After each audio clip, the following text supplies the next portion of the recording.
Hello everyone, welcome to class number 5 of database concept. आज के class का हमारा डिस्कशन का टॉपिक है रिलेशनल डेटाबेस। इस क्लास में हम डिस्कस करेंगे रिलेशनल डेटाबेस क्या है, रिलेशनल डेटाबेस हम किसको बोलते हैं, रिलेशनल डेटाबेस में यूज किए जाने वाले सारे के सारे टर्म्स के बारे में भी हम इस टोटल क्लास में डिस्कस करने वाले हैं। तो शुरू करते हैं डिस्कशन और जानते हैं पहले कि रिलेशनल डेटाबेस हम किसको बोलते हैं। Okay, so there are various types of database have been developed. बहुत अलग अलग तरह के databases हम develop करते हैं, but out of them, one of them was relational database which was developed by EF Cord at IBM in 1970. बहुत अलग अलग तरह के databases हैं जिनके बारे में हम पढ़ेंगे, ओके, या फिर जिनके बारे में 10th क्लास में भी कवर किया गया है ऑलरेडी, जैसे कि network based database, okay, model, then hierarchical database model, वैसे ही रिलेशनल डेटाबेस मॉडल। तो डिफरेंट टाइप्स ऑफ डेटाबेसेस हैं, पर उनमें से एक बहुत ही पॉपुलर जो डेटाबेस है वो है रिलेशनल डेटाबेस, जिसको डेवलप किया था ईएफ कॉर्ड ने। कहाँ पे? आईबीएम में 1970 में। Okay, so it is used. तो किस तरह के डेटाबेस को हम रिलेशनल डेटाबेस बोलते हैं? जिस तरह के डेटाबेसेस में हम डेटा को कैसे स्टोर करते हैं? रिलेशन की फॉर्म में स्टोर करते हैं। Okay, a database in which we store the data in the form of relations, then that kind of database is known as relational database. Okay, वही लिखा है second point. It is means relational database is used to organise the collection of data as a collection of relations, where each relation, ये relation होता क्या है? where each relation corresponds to a table of values. Okay, हर एक relation जो होता है database में वो क्या है? टेबल है। और वही collection of relations means collection of tables को हम क्या बोलते हैं? Relational database. ओके, अगर हम सिंपल टर्म में बोलें तो रिलेशनल डेटाबेस क्या है? एक ऐसा डेटाबेस जिसमें हम डेटा को टेबल्स के फॉर्म में कलेक्ट करके रखते हैं, उस तरह के डेटाबेस को हम बोलते हैं रिलेशनल डेटाबेस। ओके, तो आई होप सबको समझ आ गया होगा रिलेशनल डेटाबेस क्या है और रिलेशनल डेटाबेस को डेवलप किन्होंने किया था। अभी हम आगे और कुछ टर्म्स देख लेते हैं इसके। ईच रो, जबकि अभी हमने समझा कि एक डेटाबेस जिसमें हम डेटा को कलेक्शन ऑफ टेबल्स के फॉर्म में स्टोर करके रख रहे हैं, उस डेटाबेस को हम बोलते हैं रिलेशनल डेटाबेस। और डेटाबेसेस में जबकि हम डेटा को टेबल्स के फॉर्म में कलेक्ट करके रख रहे हैं, तो जो टेबल है वो कैसे बनता है? रो एंड कॉलम के इंटरसेक्शन से। तो हर एक रो जो उस टेबल में होता है डेटाबेस का, वो एक एक यूनिक इंस्टेंस रिप्रेजेंट करता है। यूनिक इंस्टेंस मींस, जैसे कि सपोज एक स्टूडेंट टेबल है या फिर एक एम्प्लॉय टेबल है, तो वहां पे हर एक रो जो होता है, हर एक रो क्या रिप्रेजेंट करता है? एक सिंगल एम्प्लॉय या फिर एक सिंगल स्टूडेंट का कंप्लीट डिटेल्स। उसी को बोलते हैं हम unique instance. Okay, so each row in a table, एक टेबल का जो हर एक रो है, हर एक रो क्या रिप्रेजेंट करता है? Unique instance of data. मतलब हर एक रो रिलेशनल डेटाबेस में यूनिक होता है, इसका मतलब ये है। Okay, and each column name, हर एक टेबल रो एंड कॉलम को लेके होता है। जैसे कि यहाँ पे एक टेबल है, तो यहाँ पे 3 रो है, एक नेहा मेहता का रो है, एक पारस बंसल का रो है, एक हिमानी वर्मा का रो है। ओके, और कॉलम यहाँ पे कितने हैं? नेम एक कॉलम है, एम्प्लॉय आईडी एक कॉलम है, जेंडर एक कॉलम है, सैलरी एक कॉलम है, डेट ऑफ बर्थ एक कॉलम है। ओके, और इन रो एंड कॉलम के इंटरसेक्शन से ही, कॉम्बिनेशन से ही टेबल्स हमें मिलते हैं। और ऐसे वन और मोर देन वन टेबल्स के कलेक्शन से जो डेटाबेस बनता है उसको बोलते हैं रिलेशनल डेटाबेस। तो ये जो टेबल्स हैं, टेबल्स का हर एक रो जो है वो यूनिक इंस्टेंस को रिप्रेजेंट करता है, मतलब यूनिक ऑब्जेक्ट को रिप्रेजेंट करता है। Instance means object. Okay, and object means a real world entity, और ए रियल वर्ल्ड ऑब्जेक्ट मतलब a real world entity which has sum property. मतलब रियल वर्ल्ड में एक ऐसा चीज जिसका अपना खुद का कुछ ना कुछ प्रॉपर्टी होता है, उन सबको बोलते हैं इंस्टेंस, ऑब्जेक्ट, एंटिटी। सेम है तीनों। ओके। और हर एक रो यूनिक इंस्टेंस या फिर यूनिक ऑब्जेक्ट को रिप्रेजेंट करता है। एंड ईच कॉलम नेम, हर एक कॉलम नेम जो है वो क्या करता है, is used to interpret the meaning of that data in each row। हर एक रो में जो भी डेटा है, कलेक्शन ऑफ डेटा है, तो कौन सा डेटा किस तरह का डेटा है, what kind of data that are presented in the row is interpreted by or described by the column name। जैसे कि नेहा मेहता, ये कौन क्या है, नेम है, ये कौन डिस्क्राइब कर रहा है, कॉलम। 1121 ये क्या है, एम्प्लॉय आईडी। ईमेल ये क्या है, जेंडर। 20,000 ये क्या है, सैलरी। और उसके बाद ये जो डेट दिया है ये क्या है, डेट ऑफ बर्थ। ओके। तो कॉलम नेम रिप्रेजेंट करता है कि कौन से टाइप का डेटा है, what type of data that are stored in a row. ये रिप्रेजेंट कौन करता है, कॉलम। ओके। तो आई होप हमने यहाँ पे जो उसका ब्रेकडाउन किया है रिलेशनल डेटाबेस का, अभी तक वो समझ आ चुका होगा। एक डेटाबेस जिसमें हम टेबल के फॉर्म में डेटा को स्टोर करके रखते हैं, वो रिलेशनल डेटाबेस है। टेबल रो एंड कॉलम्स को लेके बनता है। हर एक रो यूनिक इंस्टेंस या फिर यूनिक ऑब्जेक्ट को रिप्रेजेंट करता है। और हर एक रो में जो भी डेटा होते हैं वो किस टाइप का डेटा है, वो कॉलम नेम से हमें इंटरप्रेट होता है या फिर कॉलम नेम से हमें पता चलता है। ओके। तो अभी कुछ इंपॉर्टेंट टर्म्स जो कि रिलेशनल डेटाबेस में हमें जानना जरूरी है, उनके बारे में डिस्कस करेंगे। So in relational model, means relational database model, a row is called, relational database में हम डेटा को टेबल्स के फॉर्म में स्टोर करते हैं और टेबल रो एंड कॉलम्स को लेके बनता है। तो रो को हम क्या बोलते हैं रिलेशनल डेटाबेस में, रो को हम टप्पल भी बोलते हैं एंड रिकॉर्ड भी बोलते हैं। एंड कॉलम को क्या बोलते हैं, कॉलम को हम एट्रीब्यूट भी बोल सकते हैं या फिर फील्ड भी बोल सकते हैं। और टेबल को हम क्या बोलते हैं, रिलेशन, ये ऑलरेडी हम पढ़ चुके हैं। Relational database is the collection of data in the form of relation, and relation represents the table. Okay. मतलब टेबल को हम रिलेशनल डेटाबेस में रिलेशन बोलते हैं। ओके। एंड एक टेबल में हम जो डेटा स्टोर करते हैं, है कि नहीं, रिकॉर्ड के फॉर्म में स्टोर करते हैं, और रिकॉर्ड में मल्टीपल वैल्यूज होता है, और कौन सा किस टाइप का वैल्यू है वो हमें कॉलम नेम से पता चलता है।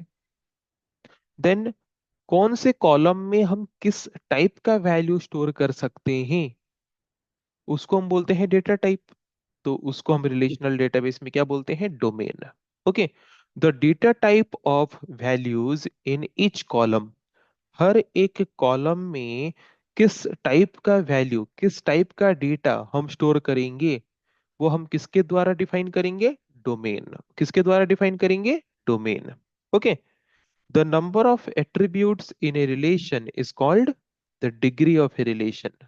ओके। मतलब अगर कोई पूछेगा कि डेटाबेस में जो रिलेशन है, इस रिलेशन का डिग्री क्या है बताओ, डिग्री कितना है बताओ, तो कैसे करोगे, नंबर ऑफ एट्रीब्यूट्स को काउंट करोगे। Attributes means number of columns को काउंट करोगे। तो यहाँ पे जो रिलेशन दिया है, यहाँ पे बताओ कि इसका जो डिग्री है वो क्या होगा, डिग्री कितना होगा, कितने नंबर ऑफ कॉलम्स हैं देख लो, name, employ ID, gender, salary, date of birth. तो यहाँ पे 5 कॉलम है। तो ये जो 5 कॉलम है ये है degree of the relation. The number of attributes represents the degree of relation. Okay. तो नेक्स्ट हम आ जाते हैं, नेक्स्ट है कार्डिनलिटी ऑफ ए रिलेशन। तो एक रिलेशन का कार्डिनलिटी हम कैसे काउंट करें या फिर कैलकुलेट करें, the number of rose in a relation, एक रिलेशन में कितने रोज हैं उसके हिसाब से हम डिसाइड करते हैं कार्डिनलिटी ऑफ ए रिलेशन। तो कितने रो थे वहां पे, 3, तो उस रिलेशन का कार्डिनलिटी कितना होगा, 3। Okay. Next, next term is relation schema. तो रिलेशन स्कीमा क्या होता है, relation schema represents the relation name along with the attributes name। Okay. अगर हमें पूछेगा एक रिलेशन हमें दिया है, उसका रिलेशन स्कीमा हमें बताओ, तो क्या करोगे, रिलेशन नेम लिखोगे और ब्रैकेट में उसके एट्रीब्यूट्स या फिर कॉलम्स को रिप्रेजेंट करोगे। कैसे, इस फॉर्म में यहाँ पे जैसे प्रेजेंट किया गया है, R means relation name, and A1 means first attribute, A2 means second attribute, A3 means third attribute, जितने भी एट्रीब्यूट्स होंगे सारे एट्रीब्यूट्स को ऐसे कॉमा के द्वारा सेपरेट करके पैरेंथेसिस के अंदर रिप्रेजेंट करेंगे। ओके, देखो वेयर आर क्या है, आर है relation name, and A1 A2 A3 up to AN ये क्या है, लिस्ट ऑफ एट्रीब्यूट्स। तो आई होप समझ आ गया होगा कि रिलेशन स्कीमा क्या है। और अगर क्वेश्चन में बोलेगा कि रिलेशन स्कीमा इस टेबल का बनाओ तो इजीली बना सकते हो। Okay, then next term is relation state. Okay, relation state क्या है? It is the set of tuples. Set of tuples means it is a set of row, or it is the set of records in the relation at a point of time or at a point in time. Okay एक particular time में एक table में जितने भी records हैं उन set of records को हम क्या बोलते हैं, relation state. Okay, so relation state R of relation schema R. Okay, relation state को हम स्मॉल r में रिप्रेजेंट करते हैं एंड रिलेशन स्कीमा को हम कैपिटल R में रिप्रेजेंट करते हैं। तो उसको डिनोट कैसे करोगे, कैसे लिखोगे? ये small r means relation state and capital R means relation schema. So relation state of relation schema को ऐसे हम लिखते हैं, small r of capital R। ये क्या है, relation state is a set of N tuples, मतलब सेट ऑफ टपल्स और सेट ऑफ रिकॉर्ड्स। तो उसको कैसे रिप्रेजेंट करोगे? ये स्मॉल आर क्या है, relation state, it is a collection of set of tuples और सेट ऑफ रिकॉर्ड्स। तो ये T1 means first first record. Okay, मतलब सॉरी, ये T1 T2 T3 ये क्या है, ये first record, T2 means second record, TM means M number of record. Okay, तो ऐसे कलेक्शन ऑफ रिकॉर्ड्स को हम रिप्रेजेंट करेंगे रिलेशन स्टेट में। तो suppose where each and tuple, मतलब जो सपोज मेरे रिलेशन में तीन टपल्स हैं, तीन रिकॉर्ड्स हैं। ओके, तो इसका मतलब R equal to T1 T2 T3, तीन रिकॉर्ड है। और हर एक रिकॉर्ड के अंदर फिर कुछ वैल्यूज भी तो हैं, है कि नहीं? मतलब T1 जो रिकॉर्ड है उसमें कुछ वैल्यूज हैं, T2 जो रिकॉर्ड है उसमें कुछ वैल्यूज हैं, T3 जो रिकॉर्ड है उसमें कुछ वैल्यूज हैं, फिर उनको भी तो प्रेजेंट करना है इसमें। तो कैसे प्रेजेंट करोगे, देखो।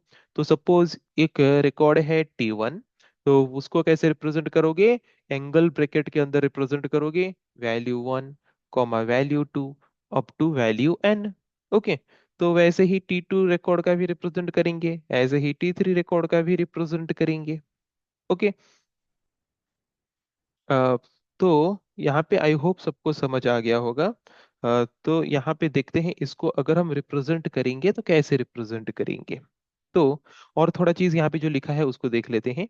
तो यहाँ पे जो VI है ये क्या है, VI is in domain of A1, मतलब जो वैल्यू है, ये V1 V2 ये सब क्या है, वैल्यूज हैं किसका, उस पर्टिकुलर रिकॉर्ड का। Okay, here N is the degree of relation. N क्या है, डिग्री ऑफ रिलेशन। यहाँ पे जो VN है मतलब डिग्री बताता है रिलेशन का।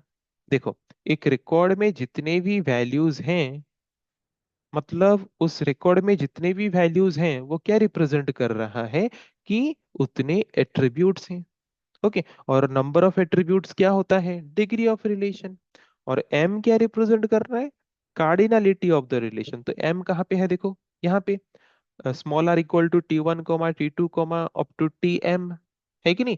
मतलब ये T1 मतलब एक रिकॉर्ड है, T2 मतलब दो रिकॉर्ड, TM मतलब M number of record. And number of record क्या रिप्रेजेंट करता है, कार्डिनलिटी ऑफ द रिलेशन। तो इसीलिए यहाँ पे लिखा है कि N represents the degree of relation and M represents the cardinality of the relation. Okay, तो आई होप सबको समझ आ गया होगा कि रिलेशन स्टेट है क्या।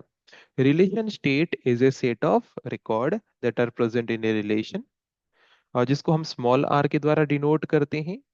तो small r equal to number of record T1 T2 T3, हमारे तीन रिकॉर्ड्स थे जो प्रीवियस एग्जांपल हमने एक रिलेशन का देखा था। फिर वहां पे हम क्या करेंगे, हर एक रिकॉर्ड के अंदर जो वैल्यूज हैं उनको रिप्रेजेंट करेंगे। ओके, तो जितने भी रिकॉर्ड्स हैं सारे रिकॉर्ड के वैल्यूज को रिप्रेजेंट करेंगे। यहाँ पे कॉन्सेप्ट को समझो, हम इसका एग्जाम्पल भी लेंगे, इसको और आसान तरीके से समझेंगे भी। सो डोंट वरी, एग्जाम्पल हम लेके और भी क्लियरली इसको समझेंगे। बस यहाँ पे कॉन्सेप्ट को समझो कि रिलेशन स्टेट होता क्या है। ओके। तो जो हमने एक रिलेशन देखा था, अभी उसका ही डिस्क्रिप्शन यहाँ पे करेंगे। सो वहाँ पे टेबल का नाम था एम्प्लॉय। ओके। तो एम्प्लॉय टेबल एक रिलेशन है। तो उसमें कितने टपल्स हैं? There are 3 tuples in employ relation. 3 tuples थे, 3 रिकॉर्ड थे। और एट्रीब्यूट्स क्या क्या थे? Name, employ ID, gender, salary, date of birth, ये एट्रीब्यूट्स था वहाँ पे, ये कॉलम्स थे वहाँ पे। देन डोमेन क्या है हमने डिस्कस किया, द टाइप ऑफ वैल्यू और the data type of the column. एक कॉलम में हम किस टाइप का वैल्यू स्टोर कर रहे हैं वो है उसका domain. So domain is a set of atomic values. Okay. मतलब डोमेन क्या होता है? Domain is a collection of similar type of values. The domain of a database attribute is the set of all the possible value that attribute may contain. Okay. मतलब simple term में अगर हमें कोई पूछे what is domain, domain is the data type of an attribute. Okay. The type of value that we can store in an attribute is known as domain. एक column में, एक attribute में हम किस टाइप का वैल्यू स्टोर कर सकते हैं, वो हम जो डिफाइन करते हैं उसको हम बोलते हैं domain. Okay. So following are the domain of attributes. तो जो एम्प्लॉय रिलेशन है उसमें जितने भी एट्रीब्यूट्स हैं उनके क्या क्या डोमेन्स हैं, मतलब उनके डेटा टाइप्स क्या क्या हैं। जैसे कि नेम, नेम का डोमेन क्या है? मतलब नेम का जो सेट ऑफ रूल क्या है कि नेम कॉलम में हम क्या टाइप का वैल्यू स्टोर कर सकते हैं? Set of character strings representing name of person.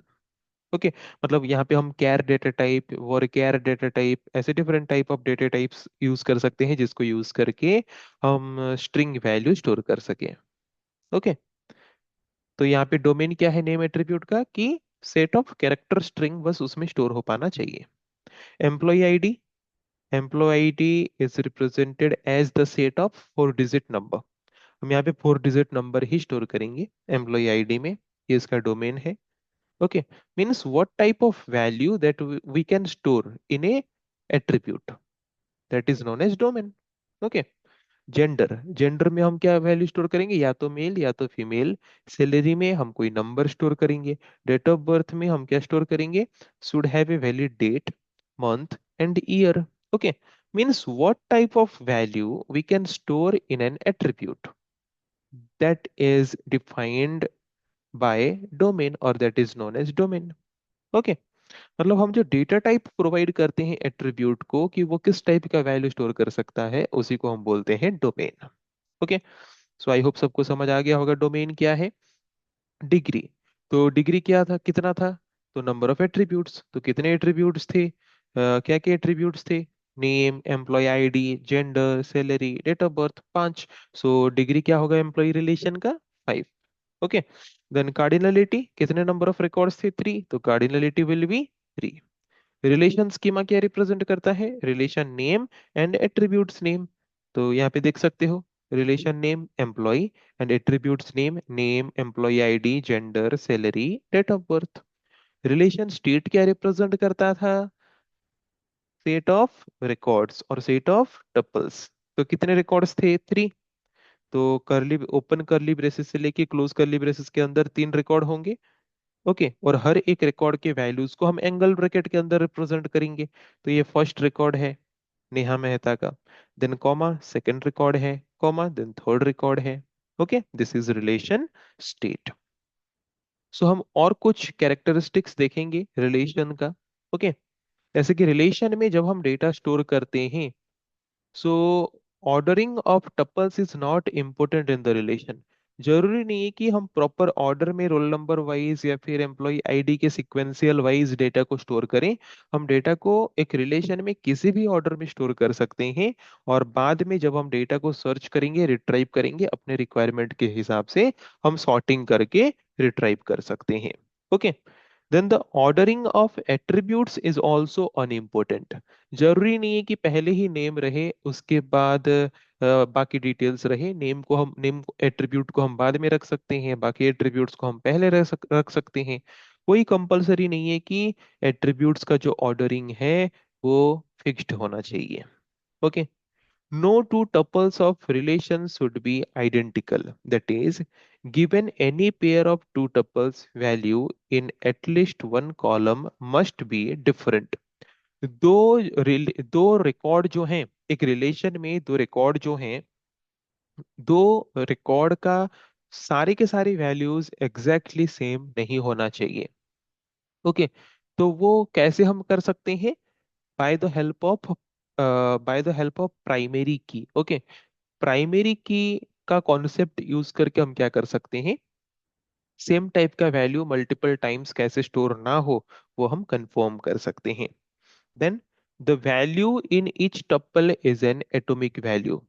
जो भी वैल्यू हम हर एक रिकॉर्ड में स्टोर कर रहे हैं, वो इनडिविजिबल वैल्यू होना चाहिए। ओके, मतलब जो भी डेटा हम वहाँ पे स्टोर कर रहे हैं वो और मल्टीपल पार्ट्स में डिविजिबल नहीं होना चाहिए या फिर डिवाइडेड नहीं होना चाहिए।